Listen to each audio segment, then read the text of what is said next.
네, 오늘의 마지막 특별 강연입니다. 경기대학교 이수정 교수님께서 미래 세대를 위한 인성교육이라는 주제로 강연을 진행해 주시겠습니다.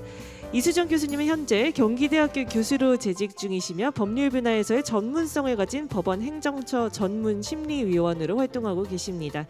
또한 여성가족부 정책위원으로 참여하여 여성 및 가족 정책에 기여하고 법무부 양성평등위원회에서 양성평등 정책 제안을 제공하고 계시고 또 다양한 분야에서 높은 전문성과 사회 참여로 여성과 가족 문제에 대한 노력을 보여주고 계십니다. 그러면 교수님의 강연을 큰 박수로 청해 듣도록 하겠습니다.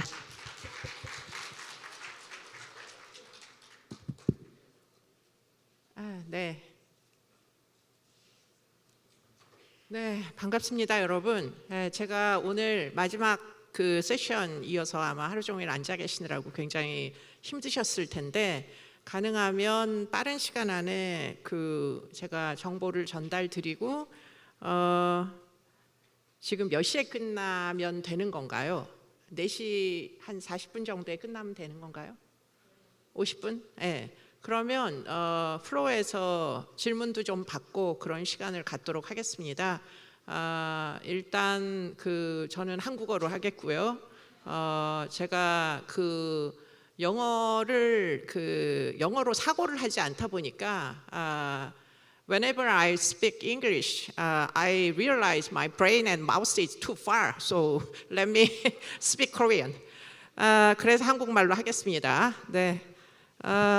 일단 오늘 발표를 하게 될 내용은 인성교육이라는 주제로 해달라고 제가 이제 제주교육청으로부터 요청을 받았습니다. 그런데 이제 아시다시피 저는 교육자이지만 지금 이제 교육학을 전공하고 초중고 교육 과정에 대하여 잘 알고 있지 못합니다. 그러다 보니까 인성교육이라는 이제 어떤 도메인을 생각을 해보면 제가 그럼 현재 운영되고 있는 인성교육의 교과과정에 대해서 잘 아는가? 그거는 그렇진 않습니다. 그렇기 때문에 제가 발표하는 내용에 대하여 여러분들이 좀 짐작 이렇게 좀 뭐랄까요? 전공은 아니다라는 걸 염두에 두시고 이해심을 가지고 들어주시면 좋겠습니다. 아까 잠깐 소개가 나왔지만 저는 이제 어떻게 보면 크리미널러지스트다 이렇게 얘기하는 게 맞을 거예요. 원래는 제가 심리학을 했으나 지금 지난 25년 동안 범죄를 주로 연구를 해왔고 범죄를 연구하게 된 연유는 제가 이제 세부 전공을 따지자면 Psychological Measurement를 전공을 해가지고 이제 심리 측정입니다. 그래서 이제 심리 측정의 다양한 방법을 이용해서 범죄자들의 심리 특성을 측정하는 게 제 전공이었어요. 그래서 금년도에 이제 수행한 과제는 교도소에 수감된 사람들이 어린애부터 이제 아주 연세가 많은 분까지 많으신데 그분 중에 가장 위험한 사람들, 하이 리스크 그룹의 이제 심성을 평가하는 그런 분류 평가 이제 도구를 만든 게 금년도 제가 한 일입니다. 물론 그 전에도 그런 이제 분류 심사를 하는 절차는 있었어요.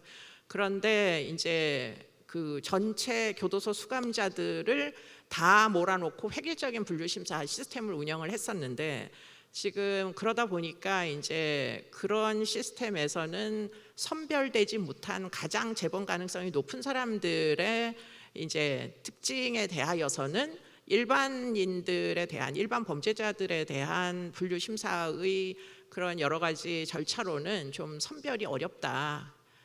예컨대 아주 교도소에서 오래 수감돼 있던 사람을 이제 석방을 시키는 경우에 우리는 만기 출소보단 대부분 다 가석방이 되다 보니까 이 사람을 석방을 시킬 정도로 이제 심성이 순화됐느냐 순화되지 않았느냐 하는 것들을 판단을 해야 되는데요. 그 판단을 할 수 있는 근거가 굉장히 좀 모호합니다. 그래서 이제 그런 것들을 지금은 이제 법무부 안에 분류센터라는 걸 만들어 가지고 일종의 분류 심사만 하는 교도소예요. 거기서 이제 가장 하이리스크 그룹에 이제 재범 유발 요인 이런 것들을 이제 평가를 해가지고 예를 들자면 조두순을 출소를 시킬 때 지역사회에 돌려보냈을 때 조두순이 재범을 할 가능성이 있다면 차후에는 예컨대 좀 더 타이트하게 출소 후 관리를 할 계획을 가지고 있습니다. 그게 다름 아닌 제시카법이라는 건데요. 주거지 제한을 해서 생활 관리를 하겠다, 이런 이제 목표를 가지고, 그러려면 뭐 수많은 사람들 중에 도대체 누구한테 그런 그 어떤 타이트한 관리를 출소 후에 시킬 건가 하는 것들을 선별을 해내야 되기 때문에 그런 시스템을 지금 구축하는 게 이번에 금년에 한 과제의 목표였고요. 아마도 한 10년 후나 20년 후가 되면 금년도에 이제 그런 심성 평가를 한 내용이 얼만큼 잘 프레딕션을 하는지 입증이 아마 될 겁니다. 그거는 제가 할 일은 아니고 저의 이제 그 후배 연구자들이 아마 입증의 과정을 거칠 거고, 아마 그때 잘 프레딕션을 못하면은 뭐 개선을 이제 하는 작업들을 아마 할 거라고 추정이 됩니다. 그런 일을 하다가 이제 그 제주교육청에서 인성교육에 대해서 이제 그 교육을 해달라 하고 요청을 받았을 때 제가 하고 있는 일이 이 주제와 어떤 연관성이 있는지를 잠깐 생각을 해봤어요. 인성이라는 것은 이제 어떻게 보면은 뭐 영어로 따지면 캐릭터라고도 불릴 수가 있는데, 뭐 그거보다는 제가 볼 때는 이제 어떤 뭐 사람이 얼만큼 휴메인한지, 뭐 어떻게 보면은 뭐 휴메니티 교육이 아닌가, 이런 생각을 제가 하면서 내려왔어요. 딱 떨어지는 영어는 있지 아니하더라고요. 우리나라의 교육부에서 사용하는 인성교육이라는 건 사실은 사람을 만드는 교육인데요. 그런 교육을 뭐 외국에서 교과과정 안에 무슨 별개의 교과목으로다가 사람을 만드는 교육과정, 이런 거를 운영을 하는 건 발견하기가 좀 어려웠어요. 그래서 결국에는 이제 인성교육이란 아마도 그 뭐 아이들을 좀 더 좋은 사람으로 육성하는 그 모든 것을 지칭하는 게 아닐까 하는 막연한 생각을 가지고, 그러면 제가 거의 저의 고객은 이 세상에 현존하는 인간들 중에 가장 덜 인간적인 뭐 진짜 뭐 휴메너티라고는 있지 아니한 이런 사람들만 주로 이제 저의 고객이다 보니까, 그렇게 안 만들려면 어떻게 하면 교육 과정이 그 구성이 돼야 될지, 이런 것들을 내내 이제 생각을 며칠간 하면서 아마 그런 문제 의식 속에 오늘 슬라이드를 준비를 한 것 같고요. 어쨌든 제가 준비한 슬라이드를 잠깐 보면서 설명을 드리자면 제 이제 사고의 흐름에 대해서 조금 더 잘 이해를 하실 겁니다. 아시다시피 제 문제 의식은 코로나 3년 격리로부터 시작됐습니다. 우리나라는 그야말로 스트레이트하게 3년을 내리격리를 원칙으로 했기 때문에 3년 동안 인간이 기본적으로 이제 인간답게 되기 위해서 해야 되는 기본적인 소양, 예컨대 상호작용이 분절된 상태로 일상을 보내는 시간들이 계속 지속이 됐고요.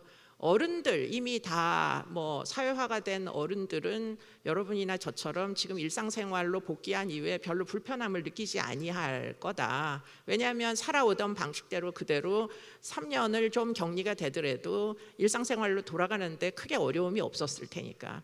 그런데 만약에 지금 이제 10대 아이들 같은 경우에는 사실은 그 10대는 정말 질풍노도의 시기고, 사실은 인간성이라는 걸 개발하는데 가장 어떻게 보면은 변화 가능성이 높고, 또 그래서 교육이 절실하고, 이러한 이제 시기를 이 아이들 금쪽 같은 3년을 박탈한 거잖아요. 그렇기 때문에 지금 이 3년이 박탈된 이 제너레이션이 차후에 갖게 될 어떤 뭐 미래 세대의 어려움이나 또는 그들이 가지고 올 사회적인 뭐 어떤 파장 효과, 이런 것들은 우리가 현재 우리의 그 상상으로는 아마 예견하기가 일단 어려울 거다, 이렇게 생각을 할 수밖에 없어요. 예, 그렇기 때문에 뭐 초등학생 그 발달 단계면 더더욱 그 치명적이었을 것이고, 중학교만 해도 중학교가 사실은 어떻게 보면은 뭐 일설 모랄 브레인이 그 완성되는 시기다 이렇게들 많이 얘기를 하거든요. 그렇기 때문에 가장 고등한 사회생활을 함에 있어서 추론을 하는 능력이 집중적으로 발달하는 시기라고도 볼 수 있는데, 그 시기를 만약에 3년을 완전히 격리돼 가지고 혼자서 컴퓨터 앞에 키보드 워리어로다가 하루 온종일을 보내는 그런 친구가 과연 이제 3년 후에 타인에 대한 어떤 그들의 타인의 의지나 타인의 고통이나 이런 것들을 짐작할 수가 있게 성장할 수 있을까?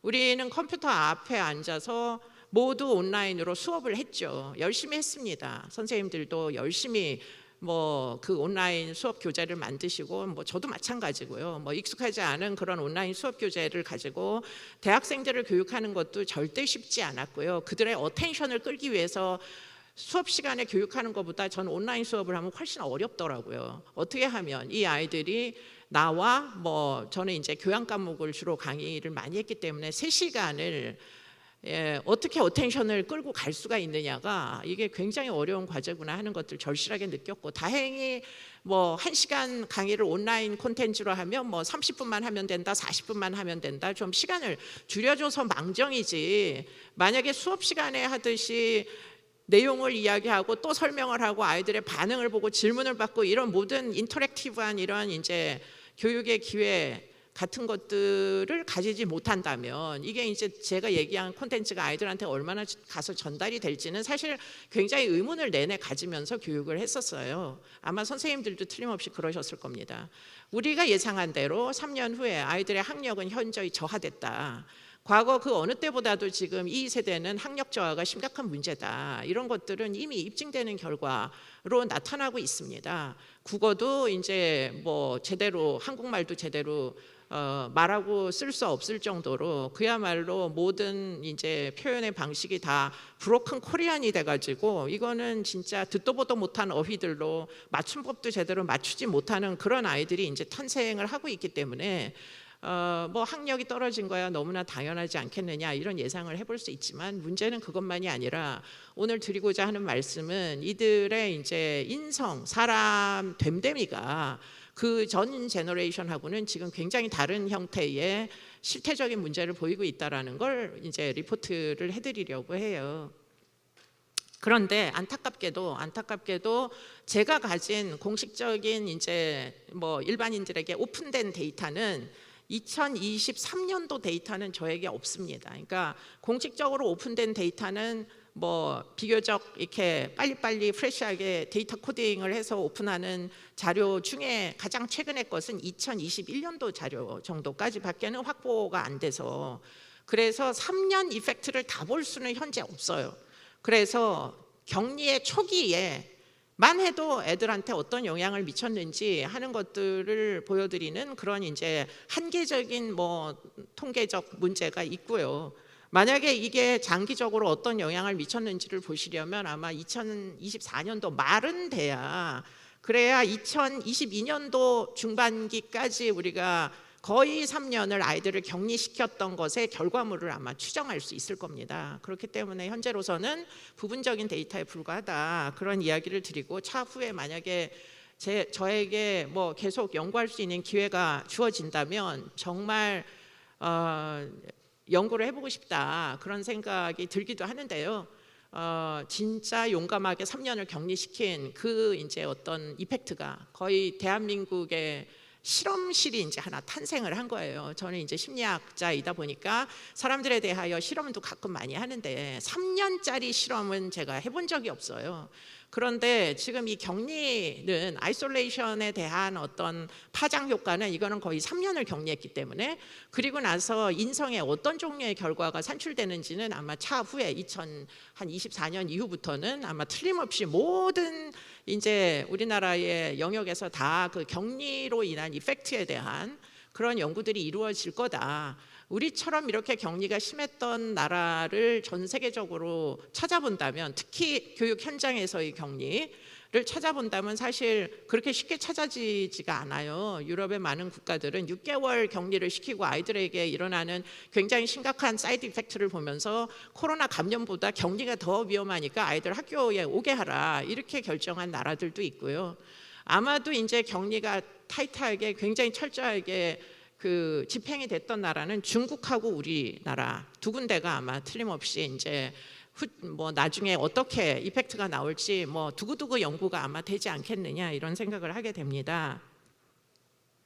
제가 뭐 앞서 발표자들과는 다르게 저는 원래 그 너무 비관적인 것 같아요. 제 사고 방식이. 그래서 뭐 아시겠지만 짤도 다 돌아다닐 정도로 굉장히 좀 문제의식이 지나친 사람 중에 하나인데, 그런데 이제 최근에 제가 가지는 모든 그 뉴스들은 다 너무 그 청소년들에게 어려움을 호소하고 있다 이렇게 이제 보이는데, 우리나라가 전 세계에서 가장 자살률이 높은 나라라는 건 다 아실 거예요.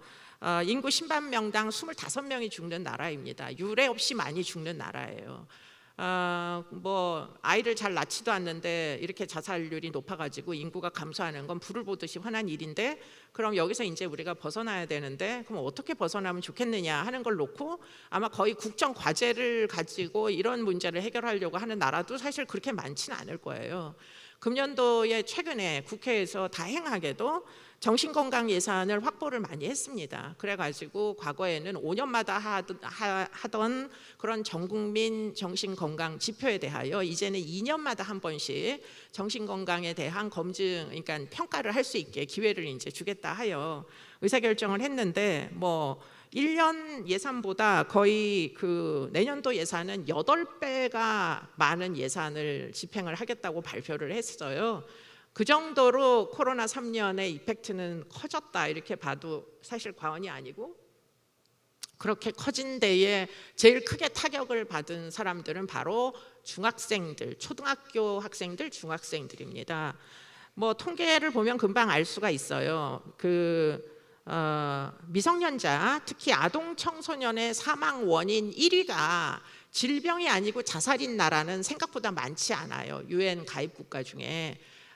그런데 우리나라는 뭐 아동 청소년의 사망 원인 1위가 자살입니다.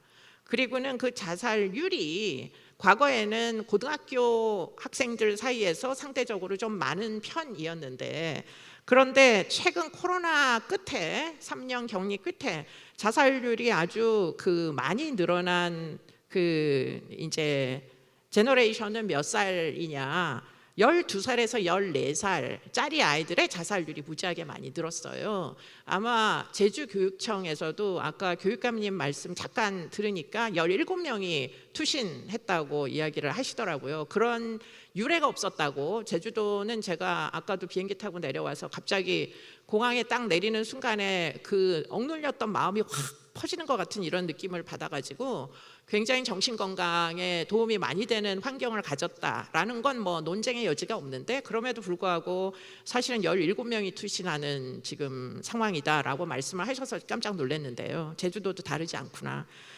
인구 뭐 12세에서 14세 사이의 아이들이 2000년에는 1.1명이 자살을 했는데요. 2021년에 5명이 자살했습니다. 10만 명당. 그러니까 사실은 인구 대비로 보면 뭐 굉장히 많이 늘었다 이렇게 봐야 되겠죠. 12살에서 14살짜리들의 자살률이 5배 늘 이유가 도대체 무엇일까요?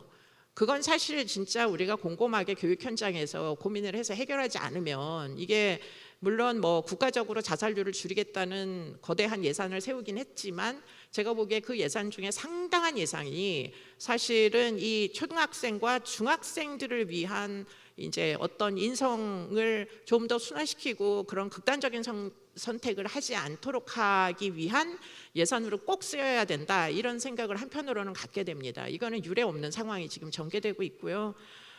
그런 차원에서 뭐 그것이 결과물이라고 치면, 그러면 사실 그렇게까지 극단적인 생각을 하게 된 경위라는 게 있을 거 아니에요. 그러면은 그 경위를 한번 살펴보자 하는 게 저의 오늘의 이제 발표의 내용입니다. 그냥 리포트라고 생각하시면 되겠어요.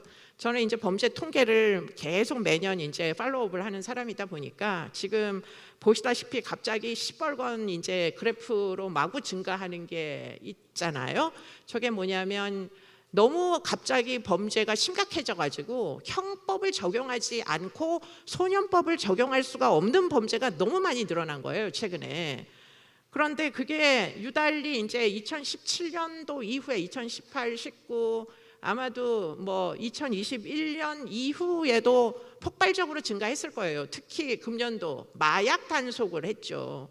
청소년들이 너무 많이 마약을 해가지고 지금 뭐 진짜 심각합니다. 소년원이고 소년교도소고 이 마약 중독 청소년을 어떻게 하면 이제 약물을 끊게 할 거냐 이런 이제 생각들을 할 정도로 이게 정말 심각한 문제가 됐고, 그리고는 이제 형법을 적용하는 사건들 중에 뭐 어른이고 아이고 할 거 없이 가장 많이 늘어난 건 성범죄예요. 성범죄가 과거에는 오프라인에서 누가 길을 가다가 뭐 폭행으로다가 이제 반항할 수 없게 만든 다음 뭐 이제 어디로 끌고 가서 은밀한 곳에서 성폭행을 하는 이런 강간 사건들이 과거에는 많이 있었지만, 성범죄 통계를 보면 이제 더 이상 강간 사건은 늘어나지 않습니다.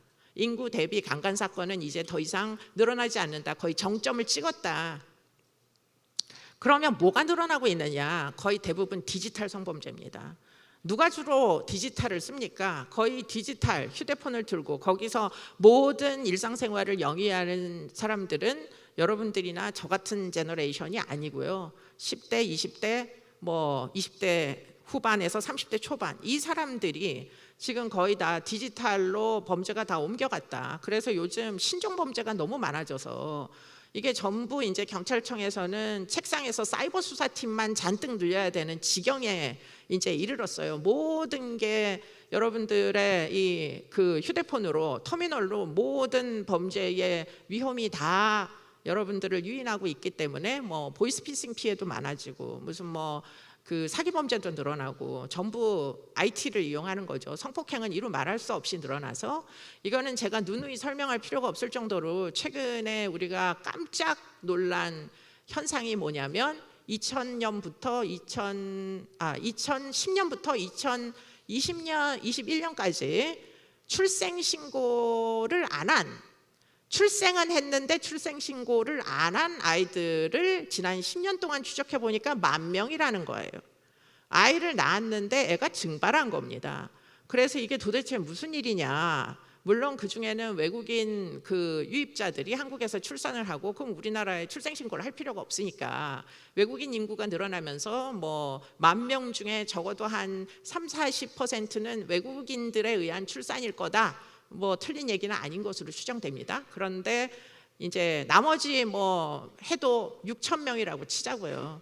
그런데 그 6,000명이 다 어디로 갔느냐 하는 게 이제 제일 큰 문제인데, 그러면 그렇게 원치 않는 출산을 하게 된 경위를 살펴보니까 이게 이제 일부 사건들 중에 뭐 수사를 통해 가지고 확인되는 엄마들, 자식을 이제 그렇게 죽이게 된 이제 엄마들을 보면 거의 대부분 10대 때 위험에 노출이 돼서 원치 않는 임신을 하고, 그래서 결국에는 병원에서, 우리나라는 병원 시스템은 아주 잘 돼 있기 때문에 출산을 했는데 아이를 이제 데려갈 수 없어, 또는 아이를 데려가서 뭐 영아 살해를 하거나 또는 영아를 매매를 하죠. 온라인 매매가 굉장히 많이 늘었어요. 그래서 성매매도 이제 하는 데다가 아이들을 사고 팔아서 성을 사고 파는데, 거기다가 한 발 더 나가서 그들이 임신한 아이들도 영아도 사고 파는 이런 비즈니스들이 우리나라의 다크웹 속에서 꽤 많이 횡행해서 결과적으로 지금 수천 명의 아이들을 지금 찾을 수가 없는 겁니다. 범죄 사건으로 피해자 시신이 확인된 영아들은 기껏해야 100명이 안 됩니다. 100명이 안 되고 그럼 나머지들은 다 어디 갔을까요? 지금 아마 생존해 있을 가능성이 굉장히 높겠죠. 그렇기 때문에 이런 부분에 대해서 어떻게 그러면 대응을 해야 되느냐 하는 것들이 사실은 교육 현장과 거리가 먼 얘기 같으십니까? 절대 그렇지 않습니다. 이 아이들이 결국에는 중학교 때 이미 성폭력 피해를 당하고 그게 회복이 되지 않으면, 그러면은 결국에는 뭐 임신과 출산을 이렇게 반복하다가 학교로 돌아갈 수도 없고 집으로도 돌아갈 수가 없고, 이런 아이들이 결국은 지금 이런 범죄에 연루되어서 이렇게 형법을 적용받는 가해자들로다가 지금 통계치가 극단적으로 이제 폭발적 증가 추세를 보인다, 이렇게 볼 수가 있겠죠. 그 다음에 이제 뭐 그 끝에 보시면 뭐 심각한 문제들이 많이 있습니다. 제가 지금 얘기한 것의 증거입니다. 여자 소년범이 굉장히 증가했다. 여자 소년범도 성범죄자가 돼서 여자 소년원으로 옵니다. 성범죄자가 여자 아이들은 어떻게 되느냐? 여자 아이들은 레이피스트가 아니에요. 그럼 걔네들은 성범죄 처벌을 어떤 경위로 받느냐? 가출을 해서 가출 패밀리를 하면서 성매매를 하다가 결국은 처음에는 성폭력 피해부터 시작해서 결국에는 조직에서 성을 사고 파는 선배들이 되는 거죠. 점점 더 어린 아이들을 조직에 편입시켜서 그 조직의 끝에 누가 있느냐? 윤 씨를 살해한 이은혜 사건이 발생한 겁니다. 결국에는 보험금을 노리고 결국은 성매매를 목적으로 남자를 유인을 해가지고 결국 그 가출 패밀리가 20대가 된 그 가출 패밀리 속에서 윤 씨는 사망에 이른 거죠. 그런 형태로 초기에는 가출 청소년부터 피해부터 시작하지만 그게 회복이 안 되면 결국에는 아마 10대 후반에는 성매매 알성 강요죄로다가 성범죄자가 돼서 소년원을 가게 되겠죠. 그런 아이들의 숫자가 지금 굉장히 늘고 있다는 거고요. 뭐 성범죄 아까 늘어난다고 말씀드렸고, 최근에는 이제 이런 류의 디지털 범죄에 아주 촉진을 하고 있는 한 가지 수법이 뭐냐면 마약입니다. 마약을 먹여서 아이를 인사불성을 만든 다음 지금 이런 식으로 인신매매를 사실 하는 거죠. 성매매도 인신매매입니다. 그게 뭐 인신매매는 따로 무슨 뭐 외국인 여자들이나 우리나라 뭐 업소에다가 수입하는 이런 것만 인신매매가 아니고요. 앱을 통해 가지고 아이들을 사고 파는 것도 전부 인신매매라고 볼 수 있겠습니다. 외국의 경우에는 차일드 익스플로이테이션이나 휴먼 트래피킹에 대해서 굉장히 엄벌합니다. 우리나라는 그러나 그런 종류의 이제 범죄가 제대로 엄벌되지 않은 채 어저께 이제 어떤 판결이 하나 나왔는데 너무 그 참 답답하다 이런 생각을 하게 되는 게, 초등학생을 그루밍 온라인으로 이제 유인을 해가지고 성폭행을 여러 번 했어요. 그런데 이제 물론 당연히 돈을 줬죠. 그리고 나서는 그 성폭행 할 때마다 영상을 찍었습니다. 그래서 우리나라는 되게 재밌는 게 영상을 찍으면 성착취 범죄라고 해서 성착취 영상물이라고 성폭력 처벌법에 보면 착취란 용어를 실제로 씁니다. 그리고는 촬영죄는 7년 이상의 형을 주도록 굉장히 엄벌해요. 그런데 이제 그 앞에 이미 초등학생을 여러 번 성폭행을 한 건 영상에 다 찍혀 있으니까 그런 행위가 입증이 되잖아요. 그런데 그 행위는 성매매의 연장선상에서 간음죄를 적용을 해요. 간음죄란 뭐냐면 강간이 아니란 얘기죠. 간음죄는 본인이 동의하에 성관계를 갖는 그런 이제 돈을 받고 성관계를 가졌기 때문에 간음죄 정도를 적용하는 그런 이제 그 죄명으로 3년 이상의 징역을 받아요. 그러니까 실제로 20대 청년이 초등학생을 성폭행을 했는데 3년 이상의 형을 받고 신체적 접촉이 있었던 성범죄는, 디지털 성범죄는 7년 이상 형을 받는 게, 그걸 만지지도 않았는데 그런데 7년 이상 형을 받는 게 현행법이다 보니까 사실은 아동을 보호하기가 너무나 열악하다, 그런 생각들을 사실 하게 되고요. 만약에 그런 이제 범죄에 노출이 된다 그러고서는 그럼 그 아이가 학교를 계속 다닐 수 있을 거냐, 그게 문제인데 그걸 이제 오늘 말씀을 드리려고 해요. 인성교육이 어떻게 가야 되는가, 지금까지의 인성교육과 앞으로의 인성교육이라는 건 가야 되는 방향성이 뭔가 하는 것들을 한번 고민을 해보시자, 그런 얘기이고요. 뭐 너무 이 자료가 많아가지고 지금 제가 제한된 시간 안에 이걸 다 전달드리는 건 터무니없는 얘기로 보여서 그냥 슬라이드는 여기다 남겨두고 갈 테니까 나중에 필요하신 분들은 그냥 가져가시면 될 것 같아요. 그래서 우리나라에 이제 인성교육 안 하냐 한단 말이죠. 인성교육진흥법이라는 게 있어요. 인간 만드는 교육이에요. 그래서 이걸 좀 해보겠다고 뭐 인간다운 성품과 역량을 기르는 것을 목적으로 하는 교육이다.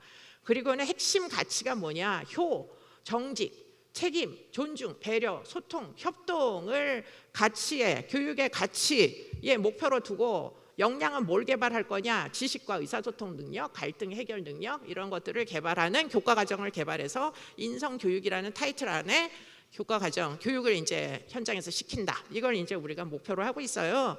그러면 잘 하고 있는지 한번 봅시다. 뭐 못하고 있다는 얘기는 아니에요. 그러나 문제는 세상이 바뀌고 아이들이 바뀌었으면은 교육의 과정도 바뀌어야 된다, 이런 생각을 가지고 지금 준비를 한 겁니다. 다 내용은 잘 돼 있어요. 그런데 문제는 뭐냐, 5년, 그러니까 3년 동안의 격리 끝에 이제 더 이상 대면을 안 해요. 그래서 비대면 세상이 됐고 아이들은 디지털 공간만 막 헤치고 다닙니다. 하루 종일. 그거 3년 했어요, 애들이. 그래서 그중에 이 아이들의 취약성을 노리고 유인을 해다가 성폭행도 시키고 성매매 무슨 뭐 그 알선 강요도 시키고 뭐 그런 일들이 막 벌어지면서 오늘날은 마약도 이제 그들에게 던지기를 시키죠. 미성년자 알바생으로 구해가지고 마약 던지기 시키는 건 다 미성년이에요. 마약 조직이 직접 현장에 등장 안 합니다. 강남에 가면 어느 지역에 다 마약이 쪼가리 다 설치가 돼 있는데 그거 던지게 하는 애들이 미성년자들이에요. 그렇기 때문에 이제 그런 일들이 지금 폭발적으로 비대면 끝에 일어나고 있는 건 우리가 외면하고 싶어도 외면할 수가 없다. 그러면 그런 일들이 일어나는 데 비하여 우리의 아까도 이야기했던 이 소위 가치라는 것을 보시면 여기 보시면 효, 정직, 책임, 존중, 배려, 소통, 협동 너무 좋은 가치인데 이것을 교육을 해서 과연 이렇게 위험에 빠진 아이들이 좋은 심성을 가질 수 있을 거냐 하는 부분에서는 사실은 교육은 굉장히 열심히 하셨지만 문제는 애들은 마음은 콩밭에 가 있는데 아이들은 옛날 아이들이 아니에요. 그렇기 때문에 선생님은 뭐 부모님한테 굉장히 효도를 잘 해야 되고 이 효성이라는 건 우리가 유교 전통 사회에서 가장 중요하게 여기는 덕목이라고 가르치시지만 문제는 가정에는 존경받는 부모가 있지 않기 때문에 당연히 그렇기 때문에 가출을 했던 거고요. 그런데 그 가출을 넘나들면서 스스로 이제 금전을 불법 행위를 통해 가지고 조달하는 아이들한테 집에 가서 부모님께 효성을 다 하여라 이렇게 가르치는 학교 교육이 과연 적절한가 하는 부분은 전 좀 의문이 있다 이런 생각을 한편으로는 합니다. 그래서 많은 것들을 이제 뒤져봤는데 많은 자료가 올라와는 있어요. 그래서 뭐 인성교육 종합 계획이 2021년도부터 25년도까지 이렇게 다 세워져 있고요, 교육부에. 그리고는 이제 어떻게 하느냐 프로그램 목록도 다 올라와져 있었습니다. 그래서 뭐 인성교육을 하기 위한 구체적인 이제 어떤 뭐 교육 컨텐츠의 사례 이런 것도 다 올라와 있습니다. 그래서 보시면 아름다운 교육이 이루어지고 있구나 이런 생각을 우리가 하게 되는데 문제는 뭐냐? 그런데 이제 많은 실무자들은 뭐라고 이야기를 하시느냐? 시간이 부족하다라는 말씀을 하세요. 그러니까 지금 이렇게 2021년부터 25년까지 이렇게 해야 되는데 문제는 현장에서는 시간이 부족하다는 얘기는 현장에서 제대로 안 이루어진다 이런 이야기가 한편으로는 될 수도 있겠죠. 그리고는 또 재미있는 것들을 보면 이제 그런데 많은 사람들한테 이제 국민 참여 설문을 하면 뭐가 교육 과정에서 강화돼야 되냐 이렇게 물어보면 또 다들 인성교육이라고 답을 해요. 인성교육이 꼭 필요하다 이렇게 답을 해요. 그런데 현장에서는 인성교육 커리는 있어요. 그런데 시간이 부족해서 못한다 이렇게 얘기를 하는데 온 국민은 인성교육이 너무 필요하다 이렇게 얘기를 하고 있는 거죠. 그리고는 이제 2023년도 추진 방향에는 틀림없이 디지털 공간 속에서의 책임감, 존중을 하는 방법을 가르쳐야 한다고 되어 있기는 해요. 그런데 여러분들 아시다시피 디지털 공간 속에서 아이들이 접속하는 그런 불법 콘텐츠는 정말 처참하기 짝이 없는데 그 디지털 공간 속에서 책임감을 가르친다는 건 거의 실현이 어려운 이런 이제 상태라는 걸 아마 여러분들이 짐작하실 겁니다. 그리고는 또 이제 보면 문제 진단을 한 내용들이 있어요. 그 문제의 진단을 한 내용 중에 이제 성교육, 뭐 성교육도 인성교육 중에 그렇게 중요하지는 않지만 지금 아까도 잠깐 여기 보시면 인성교육에서 뭐를 콘텐츠로 이렇게 초등학교, 중학교, 고등학교에서 다루고 있나 보시면 뭐 예절교육도 있고 뭐 인성교육도 있고 민주 시민교육이라는 것도 있고 직업교육도 있고 뭐 그런데 저 뒤에 보면 성교육이라는 것도 있어요. 뭐 그러면 이제 성교육을 뭘 가르치는가 한번 보자. 성교육이 우리나라에는 보건 수업 안에 들어가 있습니다. 보건과 기술과 가정 안에 들어가 있어요. 그래서 기술과 가정 안에서는 이제 뭐 인체에 대해서 가르치지만 이제 성관계에 대해서도 일부 가르치지만 사실은 이건 성교육은 보건 영역이라고 생각을 많이 하고 계시다. 그래서 제가 너무 여기에 강의는 와야 되겠고 제가 도대체가 아는 게 없으니까 어디 무슨 교과서를 개발하시는 분이 계시더라고요. 어느 회사에서. 그래서 보건 교육 교과서였어요. 보건. 그래서 이제 초등학교, 중학교, 고등학교 교과서의 내용이 커리와는 어떻게 구성되고 교과서 내용이 뭔지 이걸 한번 보자 해가지고 한번 봤는데 뭐 감수 같은 걸 했어요. 그랬더니 그 중에 성폭력에 대한 챕터가 있긴 있어요, 섹션이. 근데 보건학 기준으로 보면 건강한 성과 건강하지 않은 성 이렇게 나누겠죠, 당연히. 그럼 건강한 성에 대해서는 뭐 인체가 어떻게 생기고 뭐 어떻게 돼서 뭐 월경을 어떻게 하고 뭐 성관계는 어떻게 맺고 뭐 이런 게 이제 다 나와 있고, 그리고는 건강하지 않은 성에 섹션이 있는데 거기에 두 가지 내용이 들어가 있어요. 하나가 뭐냐면 성폭력, 그리고 그 옆댕이에 있는 게 뭐냐면 성병 이렇게 묶여 있어요. 그래서 제가 그 콘텐츠를 보고 아주 까무라치게 놀란 게 성폭력과 성병이 관계가 있습니까? 없습니까? 전혀 관계가 없죠. 전혀 관계가 없어요. 성병 아무나 걸려요. 성폭력 당한다고 다 성병 걸리지 않고요. 성폭력 당해도 성병 안 걸리는 사람도 많아요. 그러니까 그런 것들을 불건강이라는 데다가 다 묶어 놓으니까, 그러니까 요번에 최근에 몇 달 전에 무슨 사건이 있었느냐면 어떤 여중생이 성폭력 피해를 당했는데 성병이 옮았답니다. 너무 불행한 일이죠. 그런데 결과가, 그래서 병원을 가서 열심히 항생제를 먹었느냐, 그게 결과가 아니고요. 결과가 뭐였느냐, 결국은 나는 하자가 생겼구나, 돌이킬 수 없구나, 그래서 자살했어요.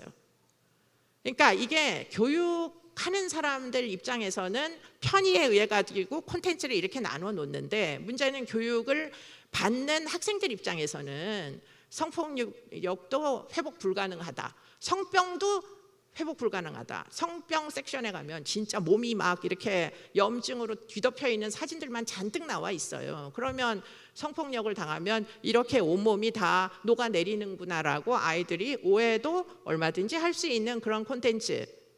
어떻게 보면 유교 사회에서는 두 개 다 너무 비난만 해야 되는, 비난 가능성이 너무 높은 불건강의 이유이기 때문에 그 섹션에다가 그렇게 묶어놔도 그게 문제라고 여기지 않았던 성폭력 피해는 아이들 잘못 때문에 발생하는 게 아니에요.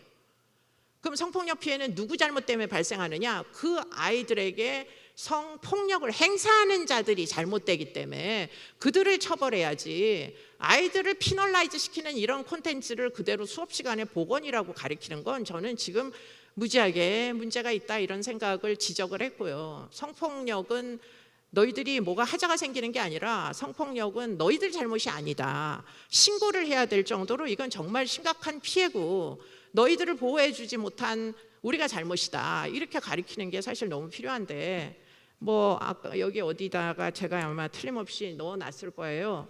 전근대적이다, 정말 너무나 전근대적인 교과과정 그대로 인성교육에 포함된 내용들을 보면서 아, 우리가 진짜 이 교육 과정으로 그대로 3년이나 격리가 돼서 성폭력 피해가 정말 수도 없이 많이 발생하는 청소년들 사이에서 이런 문제를 그냥 외면하고 넘어가도 될까? 아이들이 자살률이 왜 늘어날까? 그런 생각을 했어요. 최근에 어떤 온라인의 포털에, 게시판에 자살에 대해서 생각하는 청소년들과 자살을 하지 말라고 조언을 하는 그런 전문가들도 많이 들어가 있는 우울증 갤러리라는 그 게시판 문제 한번 보셨어요?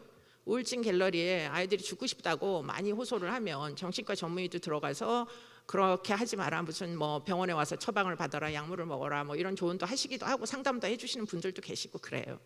그런데 문제는 아이들을 노리는 프레디터들은 아이들이 꼬이는 데 갑니다. 가장 취약한 아이들이 꼬이는 데 가요. 나도 우울증인 양, 문제는 나는 아이들을 성폭행을 해야 되는데 뭐 먹잇감을 골라야 되잖아요. 그런데 우울증 갤러리에 들어오는 중학생들, 초등학생들만큼 취약한 애들이 어디 있어요.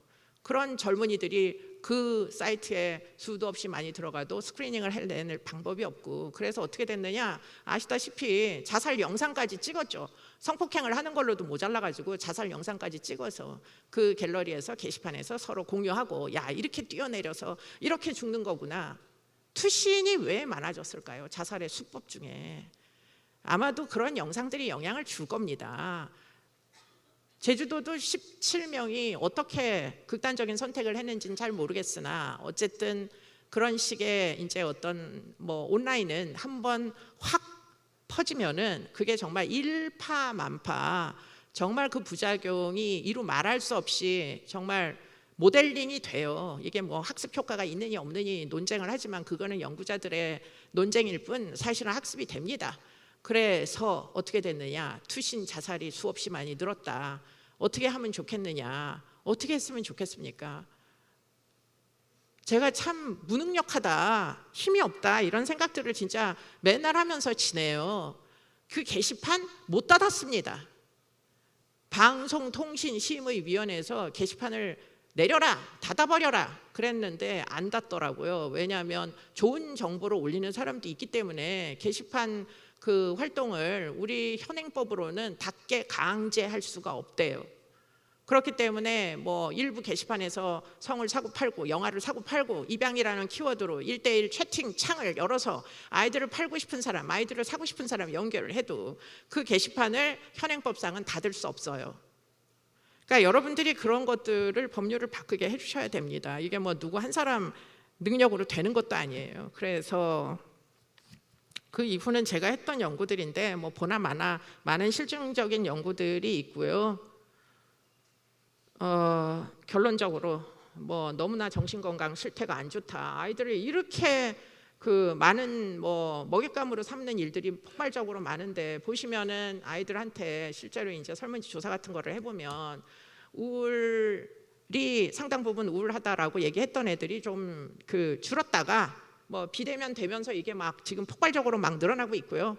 녹색이 지금 제일 폭발적으로 늘어나고 있죠. 저 연두색이 뭐냐면 저게 자살 자해입니다. 아이들 사이에서.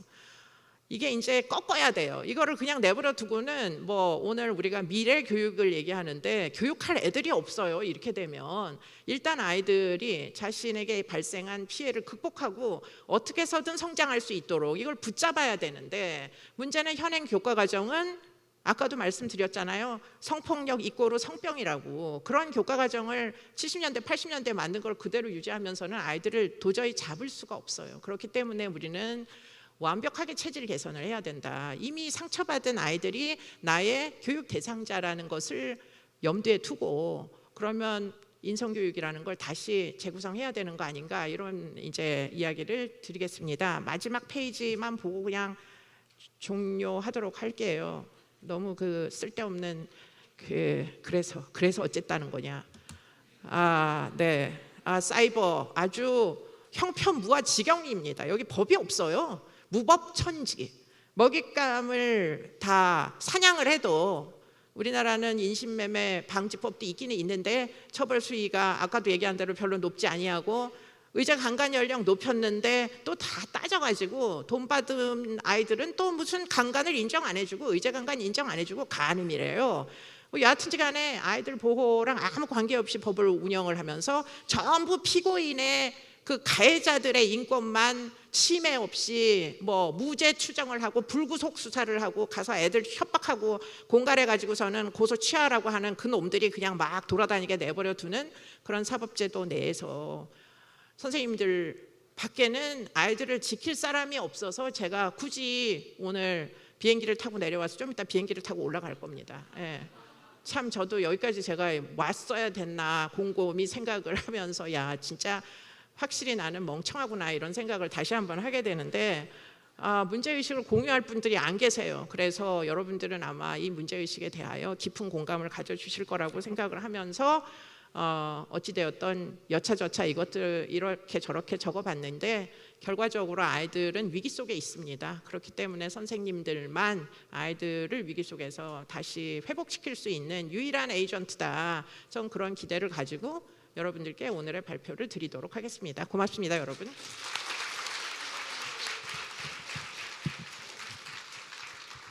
질문 받아야 돼요? 네, 질문 한번 받아보겠습니다. 질문 뭐 플로어에서 아무 질문이나 해주셔도 좋습니다. 집에 가서 잘라고 하는데 갑자기 떠올라서 아까 그때 얘기할 걸 후회를 하실 만한 분이 계시면 지금 질문을 해주시죠. 역시 모국어로 하는 건 이렇게 자유롭게 의사소통을 할 수 있어서 질문해 주세요. 아무 질문이나 상관없습니다. 네, 말씀하세요. 마이크 좀.